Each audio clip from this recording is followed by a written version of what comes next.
Welcome back to Carib 21. Today I'll be going to a special location. This is like a well-kept secret. It's House of Moses. Some of the most iconic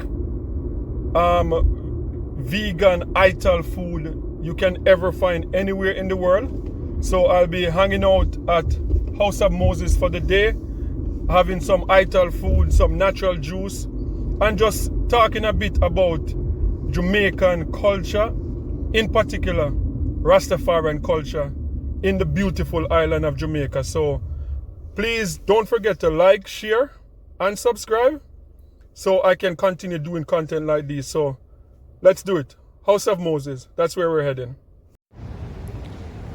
Yes, so now I'm entering Baldwin Street. This street is where you find the House of Moses. And right now I am passing the jerk spot. So you see that Jamaica culture is alive and well in Canada, in Toronto, Canada. Yeah, so House of Moses is like a ital restaurant. They sell clothing also, Jamaica clothing, Rastafarian clothing, and natural juice. As you know, most Rastafarians are into natural juice and fruit and stuff like that. So I'm gonna go check it out right now. Wow, look at this. This is very unique. I don't know what it is, but it looks like a chain of bikes with a Rastafarian flag at the front. Not sure what it is, but looks very interesting. Okay guys, so now I'm here, and first thing, Bob Marley. Can't go anywhere that's Jamaican without seeing Bob Marley. Look at that, some fresh fruits, juice bar, cane juice, smoothie, fresh coconut, the works. And you can see right there, lots of clothing, Rastafarian stuff. So the House of Moses, and it's been here since 1992, so it's been around for a while. Take a closer look.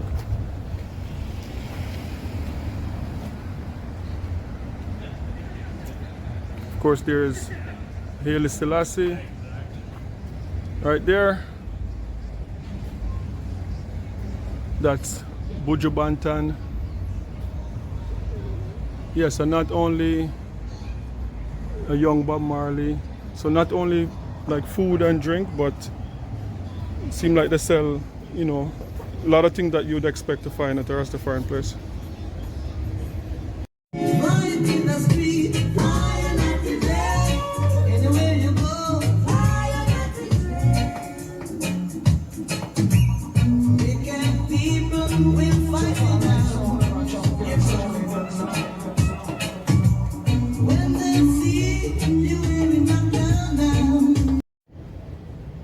Okay guys, so this is what it looks like. It's like a backyard type of vibes. See all different Caribbean flag. St. Kitts and Nevis, Grenada, Trinidad and Tobago, Jamaica, all the flags here. Yes, a nice feel. I feel like you're in Jamaica, in the country, in our little backyard, you know? It's just so cool how them kind of get the setup in the middle of Toronto, downtown Toronto. And this is a nice little backyard setup. Of course, Marcus Garvey, people without knowledge of its past is like a tree without roots. That's one of my favorite Marcus Garvey quotes. See it? A people without knowledge of its past. Haile Selassie, Rastafari. Yeah. So it's a nice, and it's very cool, like under like a big tree in the back. Very cool. So this is what it looks like. You can't believe that you're in a major city like Toronto and get such an intimate country Jamaican yard vibes, you know? St. Vincent flag. As I say, a lot of Caribbean represented. So I just got some sugarcane juice. Last time I have sugarcane juice was about probably 30 years ago. Yeah, see? All the different Caribbean flags represented. Yep. I'm gonna have my sugarcane juice now. Awesome. So here's my sugarcane juice. Nice rich sugarcane. You know, $10, 10 Canadian dollars. You know, not bad. Like a nice big cup of sugarcane juice. Wow, this is perfect. You know, I was telling the Rasta, say, you know, like I've not this juice in about 30 years. That's how long. In Jamaica, St. Mary. Last time I had this juice, sugarcane juice.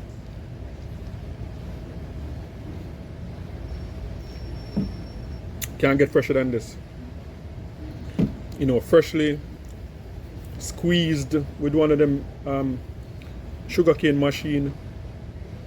They put ginger in it. They put lemon, and just that's it. Some nice sugarcane juice. Cheers. Okay, so it's not lunchtime yet, but I'm having some breakfast, and as you can see, I'm having some pear. Some people call it avocado, but if you come from Jamaica, you have to call it pear. Some fried breadfruit, and some ital stew. So, breakfast. Too early for lunch, but whether breakfast, lunch, or dinner, Rasta thing, ital. So some ital stew, breadfruit, and some pear. No salt, nothing, no salt needed. Natural as it comes, natural flavors. I'm gonna have my ital stew, some red peas. Wow, you can taste the flavor even though there's no salt or anything. You can taste just the natural seasoning like garlic, onions, thyme, all the natural stuff. There's some pumpkin inside it too. All natural. Some fried breadfruit, Jamaica's favorite breakfast.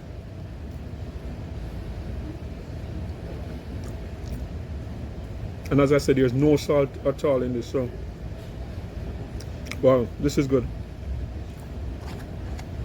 Like back in the days when you come into places like Canada, the UK and America, you'd have to pack your bag, pack your barrel and bring up like breadfruit and all of them stuff. But today, like when you go to Jamaica, you don't even have to walk with a barrel anymore, or any bunch of suitcase with like frozen patty and fish, and you know, we used to roast the breadfruit and cut him up and put in a carrot. You don't have to do that again, because everything you can get in Jamaica, you can pretty much get it here. And trust me, like this is amazing. This is amazing. Like, I never thought that you could get this quality, especially like breadfruit, because you know the process. Once you pick it and it take like a week or 2 weeks to ship here, you think that the quality kind of just decrease. But from this, you never know that you're not in Jamaica, like eating this. Like, it is so good without salt and all that. Trust me, amazing.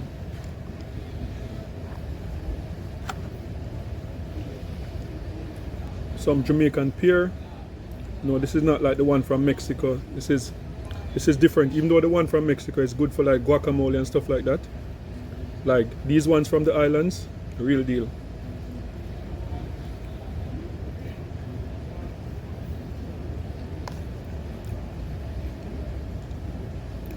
And as I say, like, no salt. And the thing, what I like with eating like ital food is that, you know, like when you go to like a spa and you go get a massage, or you know, and you treat yourself and you just your body just feel good coming out of it. Like when you eat ital stew, when you go to any really good Rastafarian restaurant and you get some ital stew, like you can just feel like a treat in your body, you know? You know, it's not like when you go out to a regular restaurant and you have some pasta, some chicken Alfredo pasta or something like that, and you just come out feeling like heavy, like you feel like you treat your body when you eat Rastafarian, when you eat ital food. It's like, you know, back in the days they said like your food should be your medicine and your medicine should be your food. You know, that's how it feels when you're eating this type of stuff. So yeah, so as I said, like if you're ever in Toronto and you want some good clean ital food, House of Moses, check it out.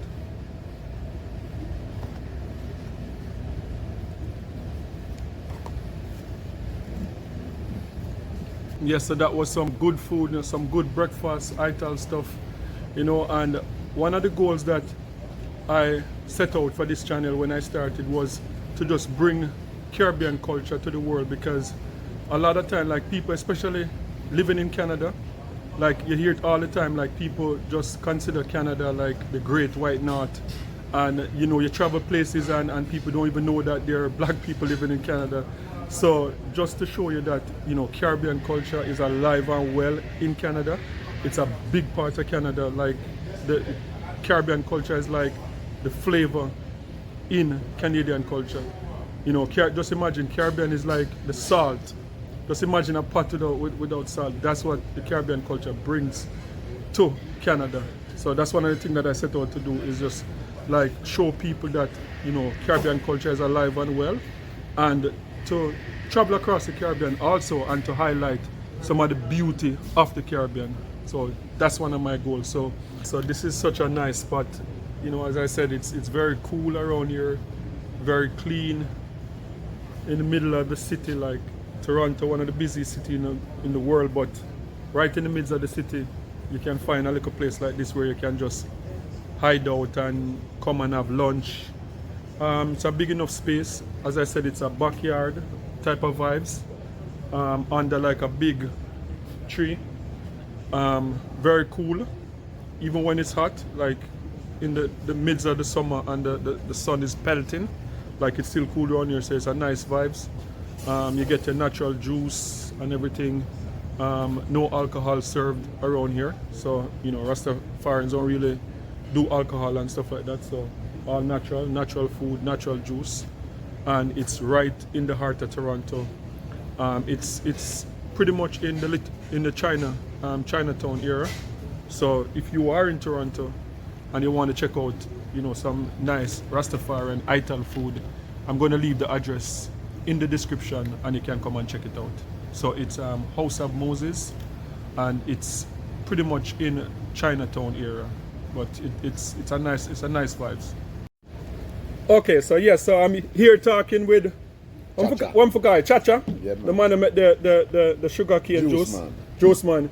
Yes, so one of the things I'm talking about Bob Marley. So one of the things when you're looking at history, I don't know if you follow history carefully, but 1963, you remember the Coral Spring Massacre, right? When Bustamante lined up the Rastafari and give police from Jamaica.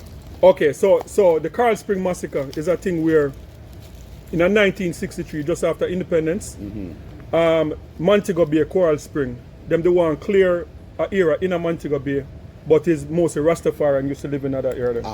Them the one clear the area for introduce tourism like hotel and stuff like that, right? Yes. So Bustamante, the prime minister, from culture to to tourism. Yes. So Bustamante, you know, the prime minister of the day, sending the police, the security force, and say, forget out the Rastaman, them dead or alive. Aye. So one Friday, them going, and it's called the Coral Spring Massacre, because the soldier, the police, them going, and people get murdered. Yes. And them heap up a bunch of Rasta man and woman and in a big truck, in a big truck, and carry them. So one of the things I think about with that is that not Marcus Garvey, Bustamante, after doing that, Bustamante became one of Jamaica's national hero. Okay. Even though him set up Rastafarians for kind of get murdered and treated in a bad way. You get promotion for that. Yeah. So Yeah, so 20 years later now, you have Bob Marley. And Bob Marley, right now, Bob Marley is the face of Jamaica. But the politicians them now kind of refuse or forgive Bob Marley a national hero, right? Where he deserve. When deserve. I mean, man. Yeah, and a lot of people have said because him have a whole baby mother, because he used to smoke weed. So my thing is that if Busta Manti can be a national hero, yeah. I want killer. And he can be a national hero. And so, he can be hero. So what happened to Bob Marley? So what happened to, yeah. Let's preach and bring black people united. Yeah. Where's the one from that? Then I must let. Nah, man, that's not right. Jamaica put it. Bob Marley put it in a Jamaica everywhere as a first class, my brother. Yeah. Historical. Everything about Bob. A true. Yeah, and we don't talk about family and how much pitney mother and baby mother. What that? Yeah. God say have a fruitful and multiply and scatter the seed. How would them talk about, man? Yeah, and one of the things too is that because them use Bob Marley One Love from about the early 90s, them use One Love to promote tourism in Jamaica. And everywhere, like every country me go in the world, them ask me Bob Marley the only person, the one person everybody know, regardless of which country just you say, go. Just say why you singer. Yeah. Just say who you know for sing music. Who sing music? Who teach you? Bob. Yeah. So the whole world, brother. Yeah. So if the Jamaican government are watching now, what you say? Tell them the reason why Bob Marley should have been national hero. Man, with you, man. The reason why Bob Marley should be not even a hero is a prophet. He's a prophet passed to this earth, my brother. Me never know nothing else until when me hear Bob. Yeah. Yes, all school me left for Bob. Because I teach in way man again. So me can't see them could ever put the man down the and up there. Yeah. If we go above all we gone before, trust me. Bob Marley, yeah, man. Respect. Alright, respect, alright? The Rastafarian religion it's pretty much a religion, like a lot of people don't really know that, but the Rastafarian religion was developed in Jamaica in 1930, and it's a very misunderstood religion, and Rastafarians over the years have gone through a lot of persecution just because of that. And I think one of the reasons why it's so misunderstood is that for black people, the audacity to try to find a God that you see yourself in that God. That was really what the Rastafarian was about, like not looking to like a white Christ, is what the religion was built out of, and with Haile Selassie as the emperor, Kings of Kings and Lord of Lords that was crowned, and for the black population in Jamaica who took the whole Nazarene vow, and the Nazarene vow is something that you can find from way back in the Bible with, the most famous is with Samson and Delilah. So that's how the Rastafarian religion was birthed in a small island like Jamaica. And even today, like in Ethiopia, you will see the whole Rastafarian thing playing out in Ethiopia. Because Rastafarians look to the Emperor Haile Selassie as like their leader. And it's, as I say, it's a very misunderstood religion. So one of the first lessons I learned in life, when I was about 6 years old, between age 6 and 16, was like a long lesson, and is how like a society can demonize certain group of people. And that was one of the first hard, crucial lessons I had to learn growing up in Jamaica from about age 6, when, as a young youth, going to school with your friends and stuff like that, and you hear, whether it was the news at the time or just people in the community, and just people who you think that would not lie to you, and back in the days them used to tell us be careful of the Rastaman them, because the Rastaman them are cannibal and them eat people, and just that type of demonization of a culture and a group of people.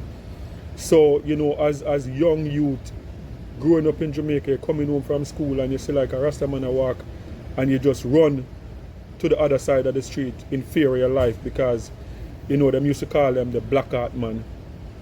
And all these horror story or Black Heart Man and kids would disappear and cannibalism and stuff like that.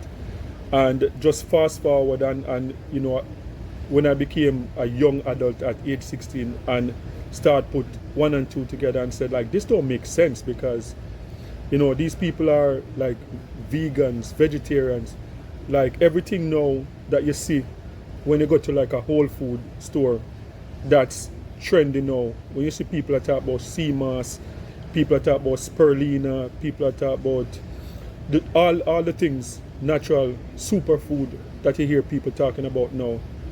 I heard about those like from back in the 80s and 90s because Rastafarians used to eat all of those stuff.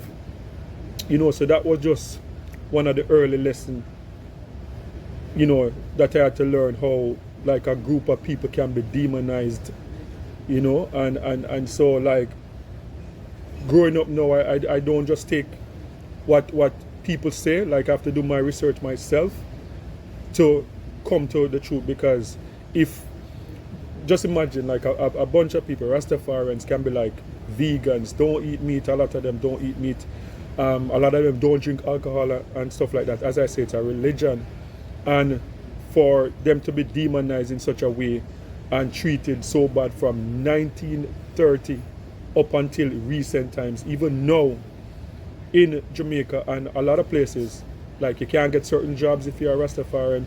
Like some, you know, there's a case where a young girl was denied entry from going to school and it became a big lawsuit in Jamaica, the country that celebrates Bob Marley. So, you know, just one of them lessons that I had to learn, how a group of people can be demonized, and you have to get to know people, get to know a culture, and don't just take what someone says as gospel. So I finished eating and about to head out now.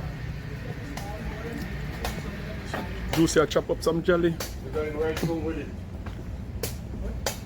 Go home. Yo, that was some good food, man. I mean, man. Good food. Man? Oh, my brother.